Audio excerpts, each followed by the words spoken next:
Nous allons aborder aujourd'hui le cours d'imagerie vertébro-médulaire pathologique. Et nous allons commencer par les malformations. Alors, nous allons commencer par la malformation de la charnière occipito-vertébrale, qui est également appelée charnière cervico-occipitale. Et donc, c'est l'étude de l'impression basilaire ou invagination basilaire. Avant d'entamer cette malformation, il faut tout d'abord faire un petit rappel sur la charnière occipito-vertébrale normale. Alors, la charnière occipito-vertébrale normale est une zone de transition ou une zone charnière entre le crâne et le rachis. Elle se présente sous la forme d'un entonnoir ostéo-ligamentaire constitué du trou occipital et des deux premières vertèbres cervicales, atlas et axis, dans lesquels sont logés les éléments du nébrax. Alors, pour étudier cette charnière occipito-vertébrale normale, nous avons des repères, et ce sont des repères qui s'étudient en radiologie standard et en imagerie en coupe, à savoir la TDM et l'IRM. Alors, grâce à ces repères anatomo-radiologiques qui sont représentés par la ligne de Chamberlain et l'angle de base ou angle de Bogart. Pour la ligne de Chamberlain, on l'appelle également ligne occipito-palatine. Elle relie le bord postérieur du trou occipital au bord postérieur du palais osseux. Cette ligne, elle doit passer à quelques millimètres au-dessus de l'apophyse odontoïde de l'axis ou C2. Et nous avons donc l'angle de base ou angle de Bogart. Cet angle est formé par deux lignes.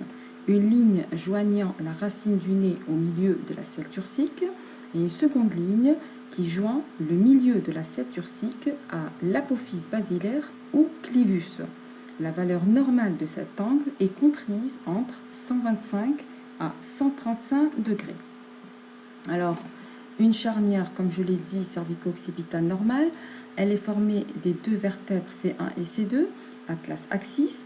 On les mettra en évidence sur l'incidence bouche ouverte. Ici, nous avons l'incidence bouche ouverte sur une radiographie standard de face. Et ici, en TDM, en reconstruction osseuse. Nous avons donc C2 et ici, nous avons C1 avec les condyles occipitaux. Nous avons une autre incidence qui nous permet d'analyser toujours cette charnière. C'est donc le profil, c'est le rachis cervical de profil qui compte le trou occipital avec les deux premières vertèbres cervicales C1 et C2. Et pour une meilleure étude, nous pouvons réaliser un cliché localisé agrandi sur les deux premières vertèbres cervicales C1, C2 en radiologie standard.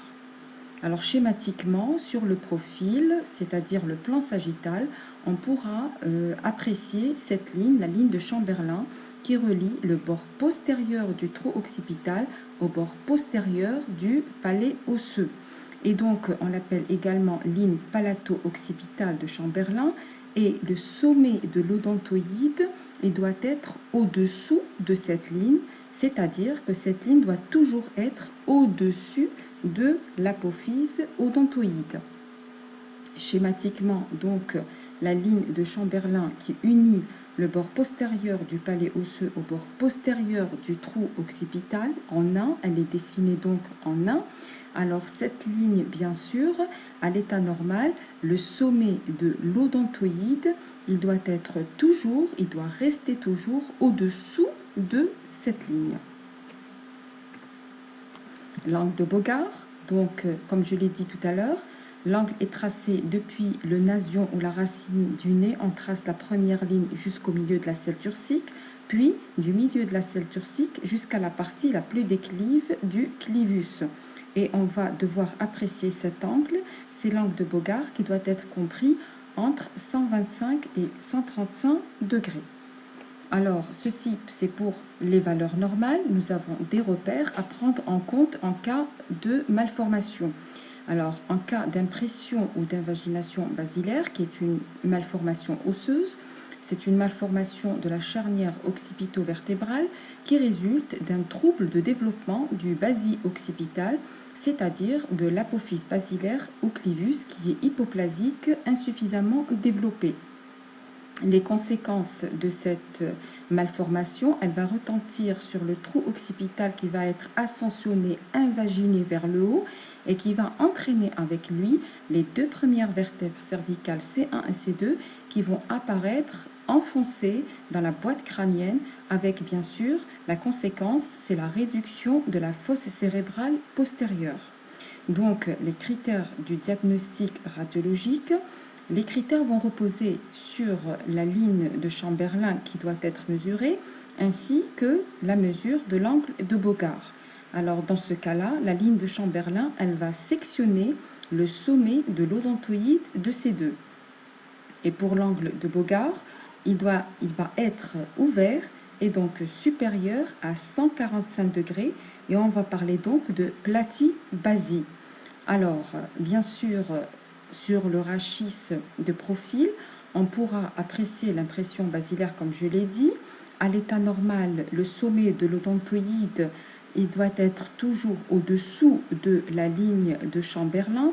Et ici, c'est à l'état normal. En cas d'invagination basilaire, bien sûr, en traçant la ligne de Chamberlin, on va voir que, bien sûr, l'apophyse odontoïde, son sommet est au-dessus de cette ligne, c'est-à-dire cette ligne, elle va sectionner le sommet de l'apophyse odontoïde.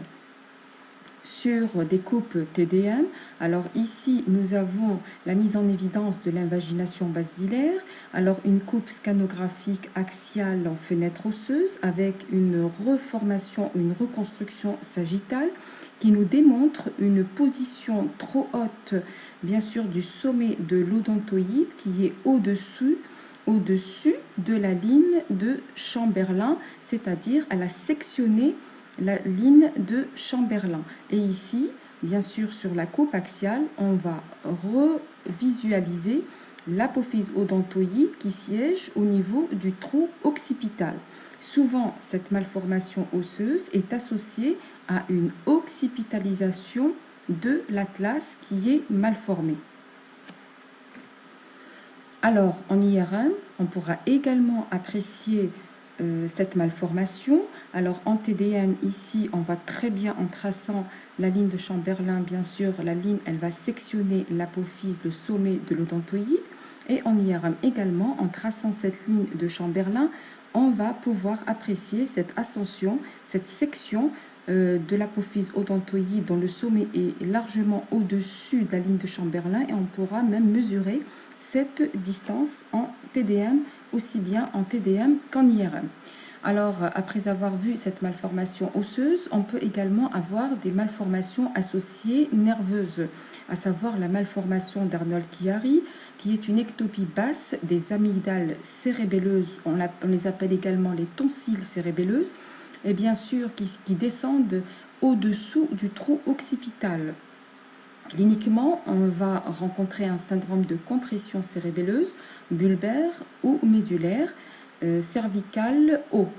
Puis pour le diagnostic radiologique, nous avons plusieurs techniques, la myélographie, le myéloscanner cervical, mais en cas de signe neurologique, c'est donc là la place de l'IRM qui occupe une place prépondérante dans le diagnostic des malformations nerveuses. Alors pour une IRM, en cas d'IRM normal, nous avons donc ici les amygdales cérébelleuses qui sont en position normale par rapport au trou occipital, donc elles sont au-dessus, il n'y a pas d'ectopie, elles sont donc en position normale. Et bien sûr, ici, en cas de malformation d'Arnold-Chiari, nous avons une ectopie, donc une ectopie des tonsilles cérébelleuses qui vont descendre dans le trou occipital. Voilà donc le trou occipital et on voit cette descente vers le bas des amygdales cérébelleuses. Alors ici, en cas de malformation de Chiari, on va devoir lever la compression, bien sûr par une craniotomie ou bien une craniectomie pour dégager la compression. Alors voilà donc en IRM, malformation de Chiari 1. En imagerie, nous avons deux séquences, les séquences sagittales en T1 et en T2. Nous avons donc cette ectopie des amygdales cérébelleuses qui sont au-dessous, largement au-dessous du trou occipital en séquence T1, de même qu'en séquence T2. Donc on voit très bien la descente de ces amygdales cérébelleuses. S'y associe une autre malformation, c'est donc la syringomyélie. On voit très bien une association de cavité kystique qui est en hyposignal T1, en hypersignal T2, donc deux malformations nerveuses au niveau de l'IRM qui sont visualisées en IRM. Alors, une deuxième malformation, c'est la syringomyélie. Donc, c'est la présence de cavités. Ce sont de néocavités intramédulaires. Alors, en IRM T1, en séquence T1 et en séquence T2, ces cavités, elles sont intramédulaires. Elles vont se présenter en hyposignal T1, en hypersignal T2. Ici, c'est une large cavité. Elle est très étendue de siège intramédulaire. Et il faut savoir que la syringomyélie est souvent associée à la malformation de Chiari type 1. On va passer à une autre malformation osseuse, c'est la spina bifida ou rachis-schisis postérieure. Il s'agit là d'une déhiscence par absence d'occlusion de l'arc postérieur de la vertèbre. Alors, en radiologie, le siège est très fréquent aux dernières vertèbres lombaires et aux vertèbres cervicales. Une spina bifida, elle se présente sous l'aspect d'une fente claire, de siège variable. Elle peut être de siège médian, donc médiane, paramédiane ou oblique, en regard d'une apophyse épineuse absente. Donc, puis nous aurons parfois, on a des anomalies nerveuses associées qui accompagnent cette anomalie osseuse, soit une méningocèle, soit une myéloméningocèle. En cas de méningocèle, donc sur la radiographie, on regarde la spina bifida, on mettra en évidence une opacité des parties molles de siège postérieur, dont le contenu ne peut être apprécié sur la radiographie standard du rachis, mais la TDM est un complément qui nous permet de mettre en évidence la nature du contenu de ce sac. Alors, soit c'est une méningocèle pure, et dans ce cas-là, nous aurons la hernie des méninges avec de contenu liquidien, c'est le LCR, ou bien une association, c'est-à-dire une méningo ou une myéloméningocèle qui associe une méningocèle avec des racines nerveuses. Voilà donc les différents types. Nous avons ici une spina bifida occulta, c'est-à-dire ici nous avons une absence de l'apophyse épineuse, mais les structures nerveuses, elles restent en place, en situation intracanalaire. Dans le cas d'une méningocèle, elle fait hernie à travers la déhiscence. Et ici, on aura donc la hernie des méninges avec un contenu purement liquidien, le LCR. Et puis ici, nous avons cette association, une myéloméningocèle, c'est la hernie du sac qui contient du LCR, donc des méninges qui contiennent bien sûr de la moelle et les racines nerveuses de la queue de cheval. Alors, l'IRM, elle permettra aisément de mettre en évidence cette méningocèle. Alors, en séquence, nous avons des séquences sagittales T1 et T2.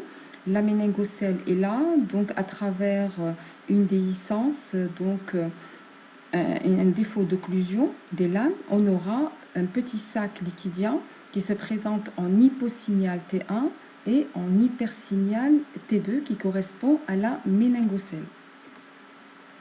Alors, en cas de spina bifida occulta, donc, puisque nous avons dit que c'est un défaut de fusion des lames, voilà les lames, absence d'épineuse, de l'apophyse épineuse en regard, et nous avons ici un défaut de fusion des lames.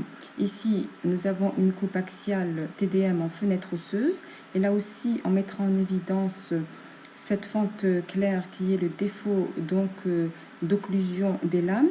Et ici, nous sommes en radiographie standard du rachis de face. Puis, on va passer à une autre malformation osseuse, ce sont les blocs vertébraux congénitaux.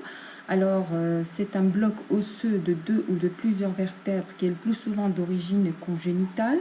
Voilà donc sur une radiographie du rachis cervical de profil, et ici sur un cliché localisé agrandi.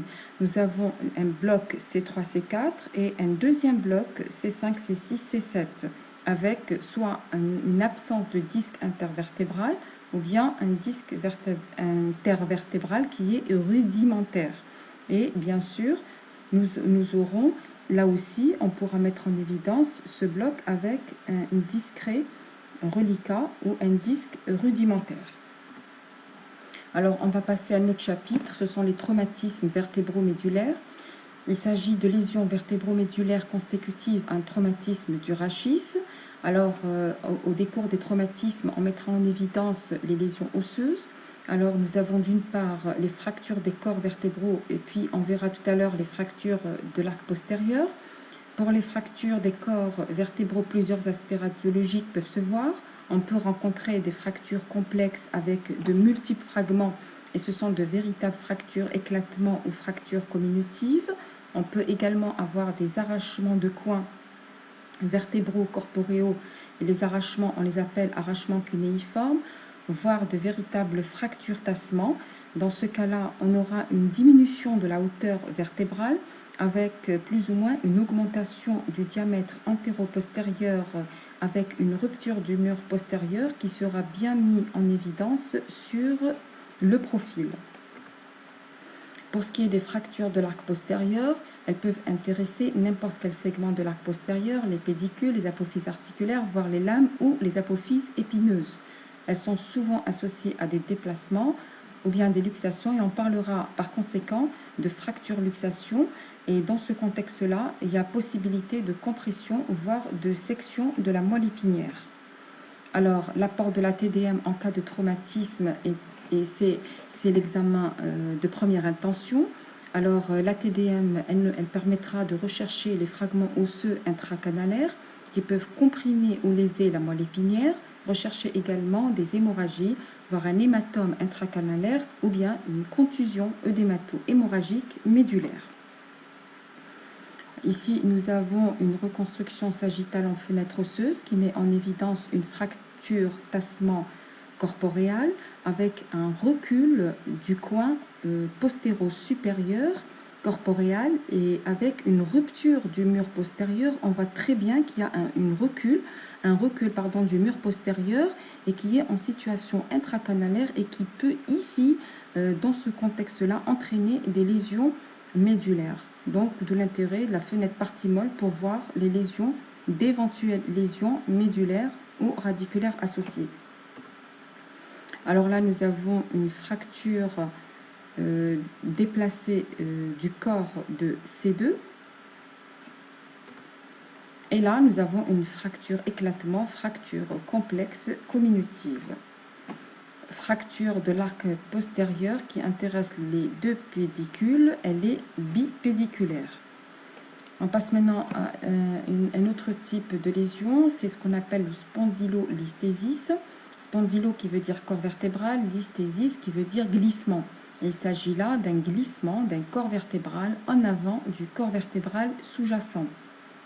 On recherchera alors l'étiologie de ce glissement qui est due à une fracture ou bien à une lise des éléments de l'arc postérieur, articulaire, voire ismique.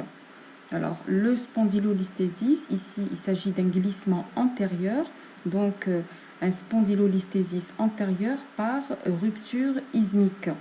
Et là aussi, donc, on voit très bien ce déplacement antérieur de la vertèbre sous-jacente par rapport à la vertèbre sous-jacente. Il existe plusieurs degrés de glissement. Ici, il est discret, il est de grade 1. Alors, on pourra également apprécier ce spondylolisthésis, soit sur des clichés localisés agrandis du rachis en fonction de la zone d'intérêt. Et ici, nous avons une reconstruction sagittale osseuse qui nous permet de mettre en évidence ce spondylolisthésis qui est antérieur. Voilà donc le spondylolisthésis, donc ce glissement antérieur de la vertèbre sous-jacente par lise ismique. Voilà là aussi ce glissement antérieur de cette vertèbre sous-jacente par rapport à la vertèbre sous-jacente en TDM. On passe maintenant à un autre chapitre, donc les tumeurs. Ce sont les tumeurs vertébro-médulaires. Il existe trois types de tumeurs, les tumeurs osseuses, les tumeurs intracanalaires extramédulaires et enfin les tumeurs médulaires proprement dites. Sur le plan de la clinique, ces tumeurs vont entraîner un syndrome de compression médulaire. sur la radiologie, notamment les radiographies standards du rachis. Elles seront faites en première intention, mais c'est surtout l'intérêt des examens spécialisés, l'imagerie en coupe, myéloscanner et IRM, qui vont nous permettre un diagnostic étiologique précis. Pour la myélographie, elle nous permettra de mettre en évidence les images d'arrêt. Alors, on va commencer avec les tumeurs osseuses vertébrales. On a d'une part les tumeurs bénignes et d'une autre part les tumeurs malignes ou métastases. Alors, pour les tumeurs bénignes, nous avons pris deux types de description. L'angiome vertébrale, qui réalise un aspect grillagé ou strié avec striation verticale du corps vertébral. Et un deuxième type de tumeur bénigne, le kyste anévrismal, qui réalise une ostéolyse corporeale avec parfois un aspect soufflé de la vertèbre. Pour les tumeurs malignes secondaires, les métastases, elles peuvent être ostéolytiques ou ostéocondensantes. Alors, ostéolytique, le cas des cancers du sang, de la thyroïde et du rein. Pour les tumeurs condensantes, elles réalisent un aspect de condensation soit en tache de bougie ou bien l'aspect de vertèbre d'ivoire. C'est l'exemple le plus fréquent du cancer de la prostate et le cancer du sein. Alors, pour les examens spécialisés, pour la myélographie, elle mettra en évidence une image d'arrêt de type extradural avec un aspect effilé ou bien en denture de Penn, un aspect irrégulier en dent de Penn ou en denture de Penn. Alors, pour la TDM, elle permettra de mettre en évidence la tumeur en question par le siège exact de la tumeur, la mesure de la taille exacte de la tumeur et l'étude de la densité, l'éventuelle présence de calcification. Et en cas de tumeur maligne, la TDM va nous permettre de faire un bilan d'extension précis ainsi qu'un bilan d'extension aux parties molles. Alors voilà l'exemple de tumeur, une tumeur bénigne telle l'angiome vertébrale, donc sur une radiographie standard du rachis de profil localisé agrandi. Alors c'est l'aspect donc avec striation verticale du corps vertébral. Et ici, en TDM, en fenêtre osseuse, nous avons toujours ces striations verticales qui sont bien mises en évidence. Et sur une coupe axiale, nous avons l'aspect étoilé hémicorporéal de l'angiome. Alors, on peut avoir un autre exemple de métastases qui sont ostéolytiques, donc elles vont entraîner une lyse osseuse. Dans le cas des métastases ostéolytiques, par exemple de cancer du sein, où ces métastases ostéolytiques, elles vont être diffuses, elles vont toucher plusieurs vertèbres, tel est le cas ici. Et ici, nous avons une ostéolyse qui est élargie, très importante. Et sur la coupe axiale osseuse, voilà donc une ostéolyse importante qui s'étend aux parties molles, qui est de contour irrégulier avec une rupture de la corticale. Des métastases condensantes, tel le cas des métastases de cancer de prostate, où nous avons sur la radiographie standard ce qu'on appelle des vertèbres condensantes ou vertèbres ivoires. Et sur une reconstruction sagittale en fenêtre osseuse en TDM, nous avons ces localisations multiples qui touchent le sternum, de même que le rachis. Alors nous avons les deux aspect de condensation en tache de bougie et de condensation qui réalise de véritables vertèbres ivoires. Alors pour ce qui est des tumeurs osseuses, j'ai parlé d'image d'arrêt en myélographie. Voilà donc, c'est-à-dire on va réaliser une myélographie et lorsqu'il y a la progression de la colonne opaque, c'est-à-dire les espaces sous-arachnoïdiens qui sont radio-opaques, qui sont opacifiés, on regarde la tumeur, il va y avoir une image d'arrêt. Et cette image d'arrêt, elle est due à la tumeur osseuse. Par exemple, ici, nous avons une image d'ostéolyse qui a lisé complètement le pédicule et qui a réalisé une vertèbre borgne.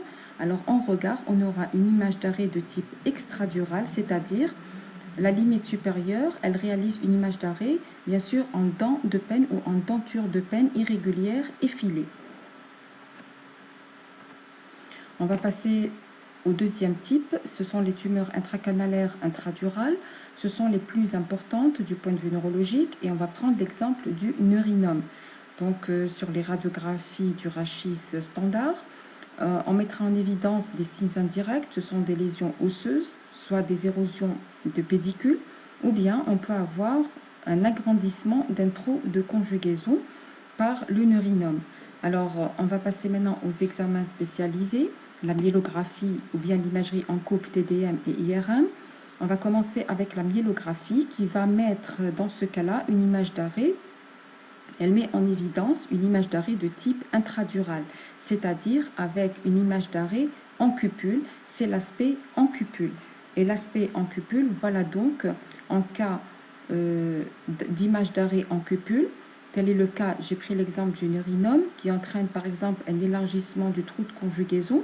En regard de cette lésion tumorale, on aura cette image d'arrêt de la colonne opaque, elle va s'arrêter, c'est la tumeur qui va arrêter la progression de la colonne opaque et qui va donner cet arrêt en cupule, qui traduit une tumeur intradurale intracanalaire. Alors, puis, nous allons avoir la TDM qui va permettre de mettre en évidence une formation intracanalaire. Alors, cette formation qui est intracanalaire intradurale, qui est en général hyperdense, elle est paramédulaire extramédulaire, elle juxte la moelle, elle va refouler ou comprimer la moelle épinière et après injection, on aura une prise de contraste iodé. Alors, sur la radiographie standard, tel est le cas ici sur un cliché localisé en 3/4. Alors, le neurinome, il va entraîner, comme je l'ai dit tout à l'heure, un élargissement du trou de conjugaison par rapport à ce trou de conjugaison normal. Alors, sur la myélographie couplée à la TDM, c'est la myélo-TDM.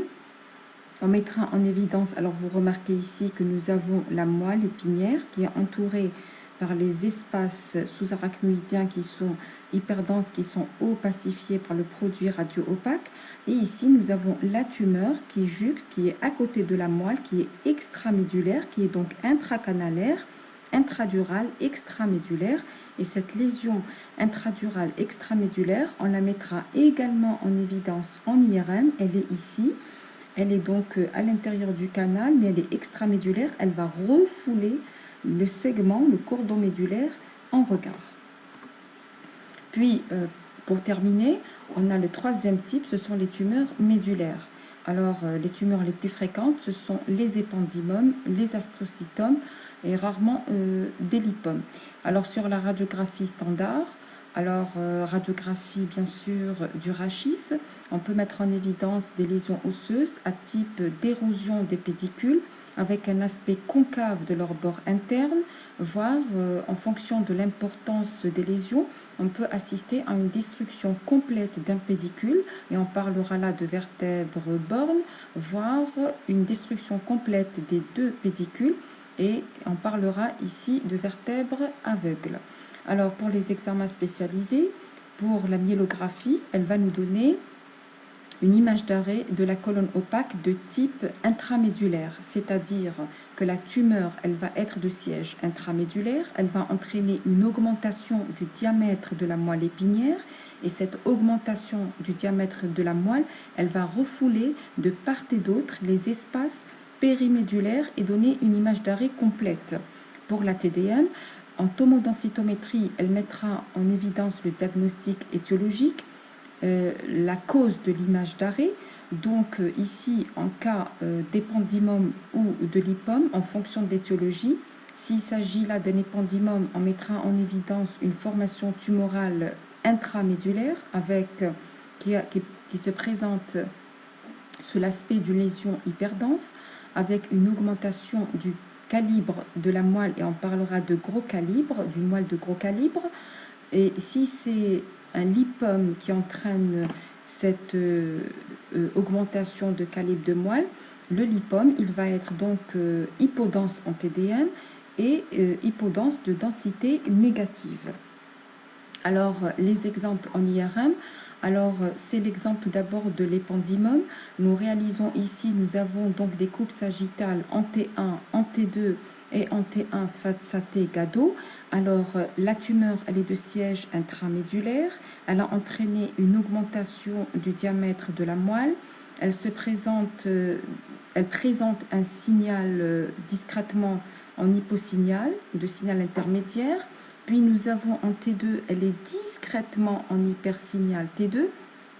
Après injection, cette formation, elle se rehausse intensément après contraste Gado. Il s'agit là d'un épendymome intramédulaire.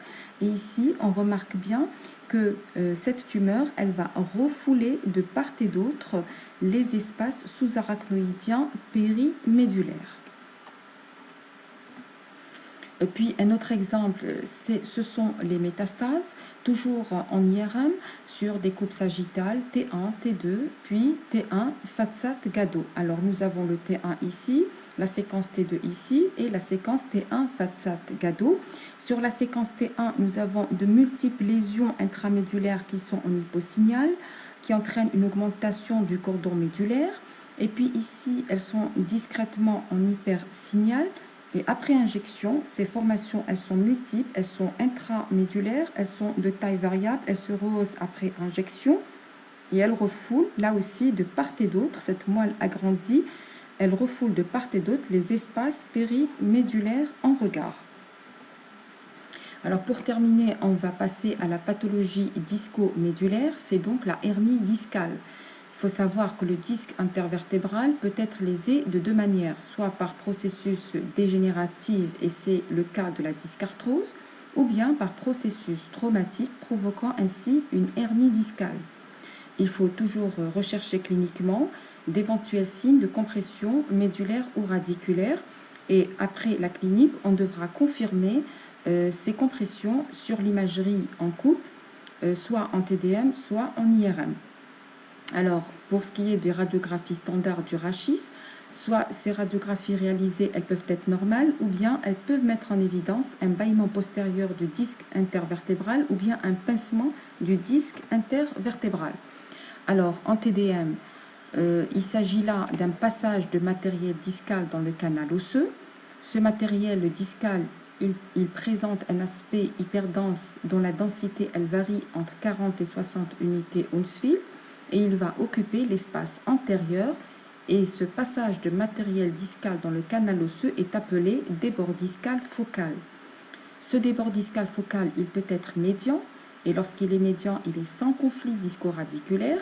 Il peut être également paramédian ou foraminal, effaçant ainsi la graisse épidurale. Il peut même comprimer une racine nerveuse, suivant son trajet, responsable d'un conflit disco-radiculaire. En IRM, on pourra mettre en évidence le disque hernier. Alors, par rapport au signal du disque, le disque présente un signal en T1 et en T2. Il est en hyposignal T1, hypersignal T2. Voilà donc schématiquement une coupe axiale au niveau L4, L5. Donc, normalement, le disque intervertébral, il ne dépasse pas le bord postérieur du corps vertébral. En cas de débord discal focal ou de hernie, on peut avoir les différents débords. Voilà donc ici un débord médian, postéromédian. Ici, un débord discal paramédian. Ici, un débord foraminal par rapport au trou de conjugaison. Et il peut dépasser le foramen et on parlera d'un débord extra-foraminal. Alors, en coupe TDM, voilà ici un disque normal, donc on pourra même mesurer sa densité, et ce disque normal ne doit pas dépasser, comme je l'ai dit tout à l'heure, le bord postérieur du corps vertébral. En cas de hernie postéromédiane, on voit très bien la densité du disque, on le reconnaît, il fait hernie en postéromédian, et c'est un débord focal postéromédian. Et ici, nous avons un débord paramédian du disque en postérieur, et qui peut refouler la moelle et comprimer la racine homolatérale. Alors, en IRM, on pourra également mettre en évidence le débord discal. Alors, sur une coupe ou une séquence sagittale en T2, voilà donc les différentes séquences. Toujours la séquence T2, on mettra en évidence ici le disque L5S1. Donc il est mis, on le voit très bien ici, on voit très bien le débord qui est postérieur et qui va refouler les structures en regard. Donc ici, on le voit également qui peut comprimer une racine nerveuse. Donc on devra céder des coupes axiales pour voir le comportement de ce débord par rapport aux racines nerveuses adjacentes. Et là aussi, toujours en IRMT2, c'est pour vous montrer une importante hernie qui refoule l'espace périmédulaire et qui carrément comprime le cordon médulaire en regard. Je vous remercie et je vous souhaite bon courage.